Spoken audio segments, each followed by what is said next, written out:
पर मौजूद रहा हूँ। 2 दिन पहले उसका ट्रांसफ़र हुआ है, फिर उसने सारा कुछ किया है। मसला ये है कि आप कह रहे हैं कि उसके इल्ज़ामात हैं, अगर हुकूमत रियासत उसकी इंक्वायरी नहीं करवाती, आप खुद क्यों पटिशन लेके हाई कोर्ट?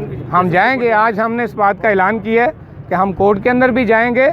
लेकिन मैं कहता हूं, अगर चलो मैं आपकी बात मान लूं कि उसकी ट्रांसफ़र का मसला था, तो फिर भाई उसने इल्ज़ाम लगाए हैं, आप बजाय इसके कि उसको टर्मिनेट करें, उसको धमकियां दें, उसके घर में पुलिस भेजें, तो फिर उसका हल ये नहीं है। रियासत की जिम्मेदारी है कि वो उसके इल्ज़ाम की तहकीक करती और कौम के सामने कच्चा चिट्टा लेकर आती। फिर अच्छा, आप काशियाना गए? जी बिल्कुल, क्यों नहीं गए? उसका घर देखा है? जी हाँ, देखा है उसका घर। उसका घर बिल्कुल साथ है, क्योंकि SHO भी वहाँ मौजूद था, DSP भी, और मैं पूरा कवर कर रहा था उस वाक़े को।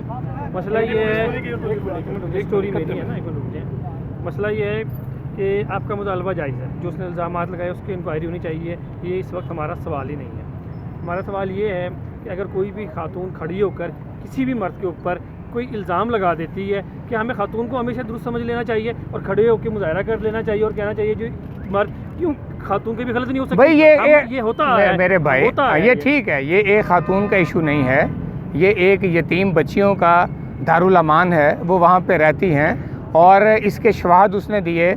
उसने बताया कि इस तरह से किया जा रहा है। एक ये भी जो स्टोरी है वो सामने आई है कि एक 13 साल की बच्ची जो है, उसकी पिछले दिनों एक पान फरोश के साथ शादी भी की गई।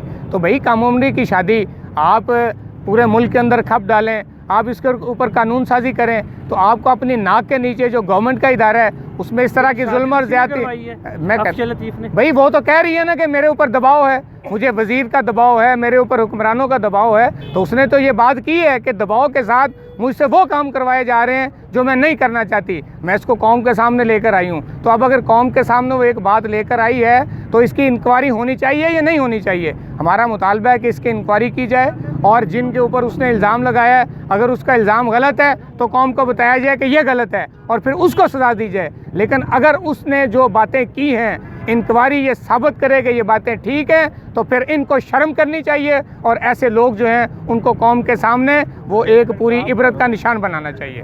दूसरी बात ये जो आपने बात की है, 9 तारीख को उसने लेटर लिखा था, 16 तारीख को टर्मिनेट किया गया। हाँ, थैंक यू। ठीक है।